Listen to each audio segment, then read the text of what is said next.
The helicopter touched down hard, skids scraping frozen dirt as if the earth itself resisted letting them go. The rotors kept screaming, whipping sand and debris into a violent halo. Medics rushed in before the engines even slowed, their movements sharp, trained, urgent. Easy, easy, watch the leg. Pressure here, don't let go.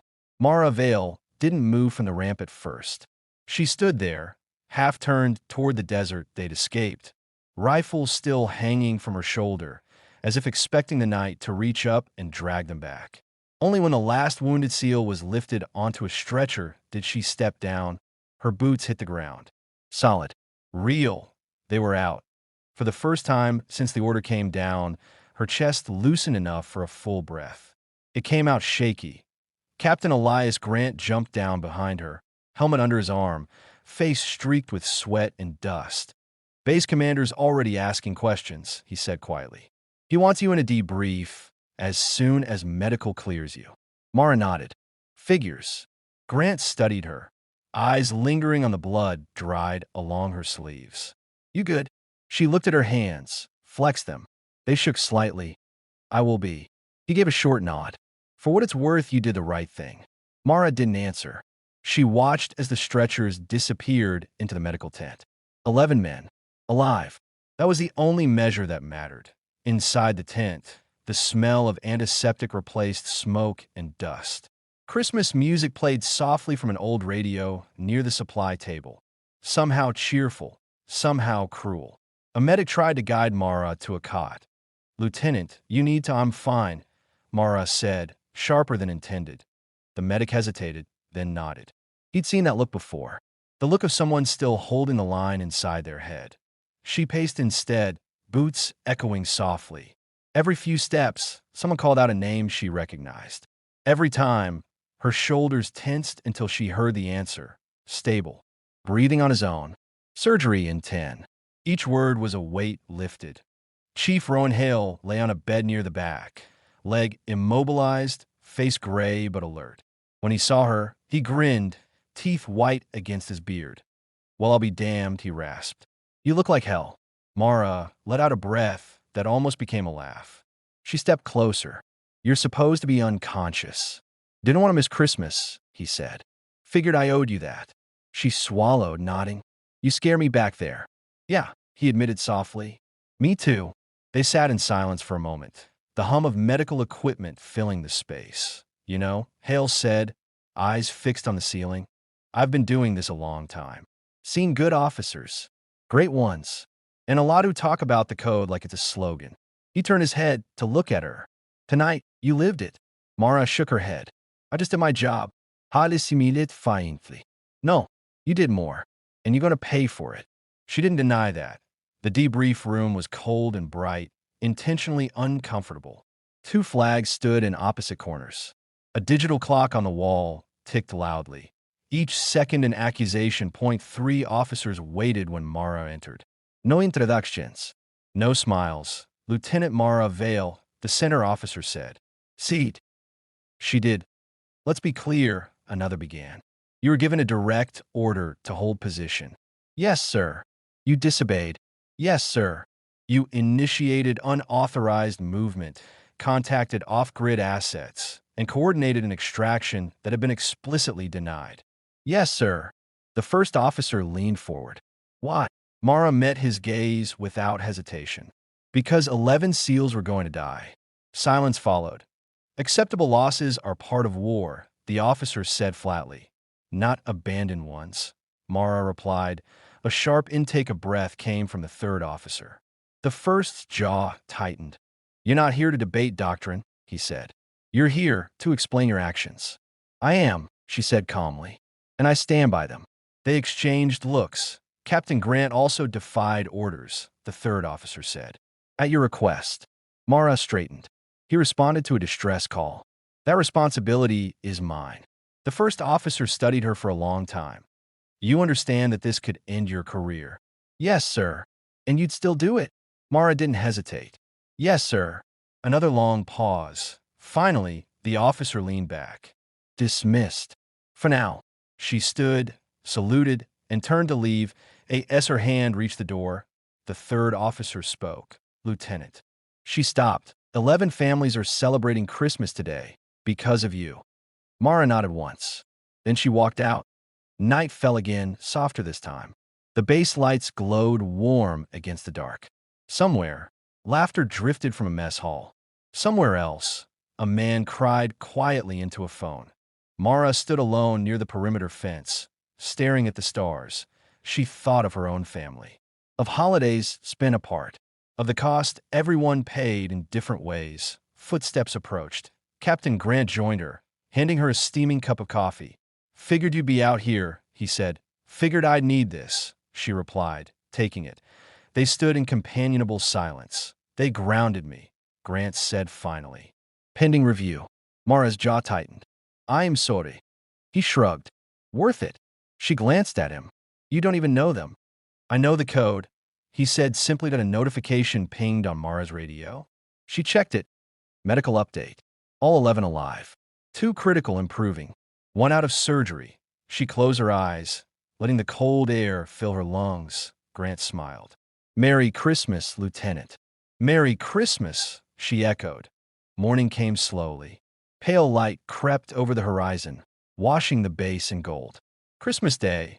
Mara was summoned again, this time to a smaller office. Only one officer waited. Older, eyes tired, expression unreadable. "Sit," he said. She did. "I won't sugarcoat this," he began. "What you did put lives at risk." "Yes, sir." "And it saved lives," he continued. 11 of them. He slid a file across the desk. "Official report will state extraction was delayed due to enemy movement, but ultimately executed under emergent conditions." Mara looked up. "You'll receive a formal reprimand," he said. "An accommodation." She frowned. "That doesn't make sense." He gave a thin smile. "Neither does war." He paused. "You won't be promoted this cycle." "I understand. But," he added, "you'll still be wearing the uniform." Relief washed through her, quiet but powerful. "Thank you, sir." He nodded. "Get some rest, Lieutenant. You earned it." Mara returned to the medical tent later that day. The mood had shifted. Lighter. Hopeful Point, one of the younger SEALs, barely awake, smiled weakly when he saw her. "Hey, Lieutenant," he murmured. "You really stole a helicopter for us?" She smirked. "Borrowed." He chuckled, then winced. "Best Christmas ever." She laughed softly, then moved on. Chief Hale caught her sleeve as she passed. "Promise me something," he said.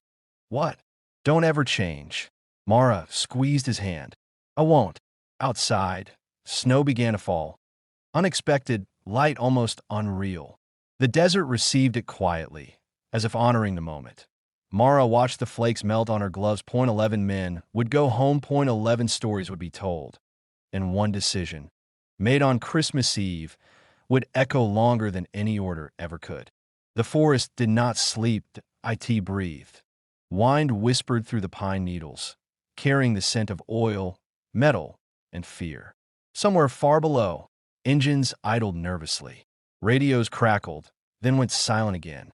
Men shifted their weight, boots crunching gravel too loudly, hands slick with sweat despite the cold. They knew she was alive now. Not because anyone had seen her clearly, but because death had started walking among them. The first man died without a sound. He had been posted on the outer perimeter, convinced the darkness itself was his enemy. He never felt the blade slide beneath his helmet. He never heard his own breath leave his body. He simply collapsed, eyes still open, staring at nothing.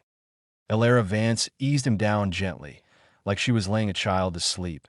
She took his rifle, his radio, his spare magazine.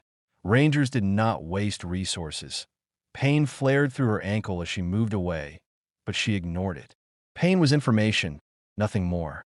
Her ribs screamed when she inhaled too deeply, so she learned to breathe shallow. Blood had dried stiff on her sleeve, turning dark and sticky, but she hadn't lost enough to slow her mind. Her mind was sharp, sharper than theirs. She climbed higher into the trees, moving diagonally along the slope to avoid predictable paths. She left false tracks, doubled back, erased her presence whenever possible. By dawn, the enemy unit had lost 3 M.O. shots fired, N.O. alarms raised. Just absence by mid-morning, panic spread like rot. They're gone, a soldier whispered into the radio. They're just gone, static answered him. The commander slammed his fist against the table inside the makeshift bunker. His eyes were bloodshot, his jaw tight. This is psychological warfare, he snapped. She can't be everywhere. But his voice betrayed him, because deep down he knew something every soldier eventually learns too late. You don't fight a ranger on terrain she's already memorized. Ilera lay prone above their supply route, watching trucks crawl like insects below. She counted guards, noted blind spots, tracked patterns. She waited until dusk, until exhaustion made them sloppy. Then she struck. The explosion echoed through the valley like thunder. Fuel burned. Tires screamed. Men shouted in confusion. From a ridge, Ilera fired 3 controlled shots. 3 bodies dropped. She vanished before anyone could even locate the sound. By nightfall, the enemy commander had ordered a full withdrawal to the bunker. Lock it down, he yelled. No one goes out alone. No one. Inside the bunker, fear thickened the air. Men whispered stories now. She fell from a helicopter. They said she broke her back. She's not human. Ilera listened from the ventilation shaft above them. She almost smiled. Almost, she dropped silently behind 2 guards, incapacitating one, disarming the other before he could scream. She dragged them into the shadows, secured them, took what she needed. Maps, codes, the commander's location. She moved deeper. Every step hurt now. Her ankle throbbed, swelling against the makeshift wrap. Her vision blurred occasionally, but she blinked it away. Rangers were trained to operate beyond exhaustion, beyond injury, beyond fear. The bunker door loomed ahead. Inside, the commander paced like a trapped animal. She should be dead, he muttered. No one survives that fall. The door opened, he froze. Ilera stepped inside, mud-streaked, bruised, one arm hanging stiff at her side. Eyes steady, very alive. His knees hit the floor. Please, he sobbed. I didn't know, she cut him off with a look. You knew exactly what you were doing, she said quietly. You just thought I was disposable. She turned away from him and keyed the radio she had taken earlier. This is Captain Ilera Vance, she said calmly. Target neutralized. Grid secure. Silence. Then a voice, tight with disbelief. Captain, say again. I survived, she replied. Send extraction. Moments later, rotors thundered in the distance. The commander slumped forward, broken, not just defeated, but exposed. His power had evaporated in the presence of someone he had tried to erase. Ilera didn't look back. When Allied Rangers arrived, they found her seated on a rock outside the bunker, rifle resting beside her, eyes lifted toward the horizon. The sunrise painted the mountains gold. One Ranger knelt in front of her. They said you fell without a chute, he said quietly. Ilera exhaled slowly. I adjusted the landing. They loaded her onto the helicopter carefully. As it lifted off, she watched the forest recede below. The same forest that had caught her, hidden her, helped her fight back. Weeks later, she stood in formation. Her ankle was still healing. Her ribs were taped, but her posture was perfect. The general stepped forward, metal gleaming in his hand. For valor beyond expectation, he announced. For survival against impossible odds. And for reminding us what Rangers truly are. The metal clicked into place against her uniform. The formation stood silent. Respect had replaced doubt. Later, as Ilera walked away alone, younger soldiers watched her with something like awe. Not because she was fearless, but because she had fallen into death itself and climbed back out. Rangers didn't need parachutes. They needed resolve. They needed training. They needed the refusal to die quietly. You've been watching her brave stripes. If this story inspired you, make sure to subscribe for more powerful military stories and tell us in the comments where you're watching from.